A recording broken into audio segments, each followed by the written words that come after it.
The warden's office smelled of rust and cheap tobacco. He closed the door behind me and slid a tablet across the desk. A video. I pressed play. My son appeared on the screen, shackled, dressed in prison gray. His face pale, eyes hollow. A voiceover declared his crimes: terrorism, conspiracy, the kind of charges that don't end with appeals. Then the words at the bottom sealed it: execution scheduled in 6 days. The warden leaned back, smoke curling from his lips. A private military company. They built the case, paid for the trial, bought the signatures. All 20 board members approved it. The weight of it pressed into my chest, colder than the walls I'd lived behind for years. He unlocked my cuffs, opened the door to freedom I hadn't tasted in a decade. A jet is waiting. You have 5 days. Your boy dies on the 6th. He reached into a drawer, pulled out a folded list. 20 names. And a sledgehammer. Bring me a piece of each one, leave it on my desk. I didn't argue, didn't question, I just looked down at the list. 20 names. 20 graves already dug. The ride out of the prison was silent. My mind was not. My son, caged, condemned, not by justice, but by profit, by a corporation built on blood. The betrayal wasn't just theirs, it was mine too. I had left him, years buried in shadows, under different names, carrying out orders for governments that would never claim me. And when I disappeared into this Russian hellhole, I told myself it was to protect him. But protection means nothing if the world can rewrite his story while I rot in a cell. The board had signed his life away with pens that cost more than I ever earned. A signature each, 20 strokes of betrayal. I remembered his laugh as a child, quiet, nervous, like he wasn't sure the world allowed joy. Now they wanted to silence it forever. The jet waited. The list burned in my pocket. Every name was a reminder. They had stolen my son's future, and the only thing left for me to steal was theirs. I began with observation, always observation.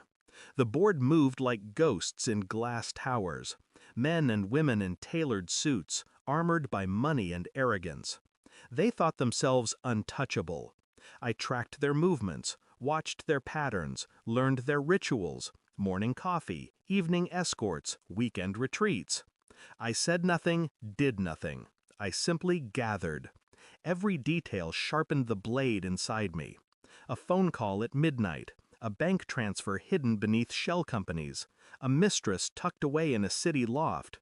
Patterns, weaknesses, doors left unlocked in their fortress lives. 5 days. It wasn't enough for justice, but it was enough for clarity. With each passing hour, I became less the prisoner and more the thing I had always been. Not a man, not a father. Something colder, something that waits in silence, then moves when the moment is fatal. By the 3rd day, I had confirmation. Documents buried inside the company's servers. Transfers to the judge, the prosecutor, even the prison warden who had pretended to be my ally. The trial wasn't just rigged, it was manufactured from the start. My son had never stood a chance. The truth struck like a hammer against bone. He wasn't just a pawn, he was leverage. They had used him to send me a message: stay buried or we bury him. The board members had all signed willingly, but one signature stood out: my ex-wife's. I hadn't seen her in years. She had remarried, moved into the orbit of power, comfort, wealth. And when they came for names to frame, she gave them his, our son. That was the betrayal that hollowed me out. Not the company, not the board, her. On the 5th night, I found her, alone, glass of wine trembling in her hand. I didn't knock. I didn't announce myself. I set the folder on her table. Documents, transfers, her signature at the bottom of the page. Her face drained. You don't understand. I understand perfectly. Tears welled, but I felt nothing. She reached for me, desperate, broken, whispering excuses I had no use for. I let her drown in them. Then I leaned in close, my voice flat. He has 5 days left. He is still mine. You are nothing. Her sobs filled the room, but I had already turned away. Walking out was the sharpest blade I could leave her with. The jet waited. The list burned still in my pocket. I knew I couldn't save him. The machine was too big, the clock too close. But I could rewrite the ending. Not for him, for me.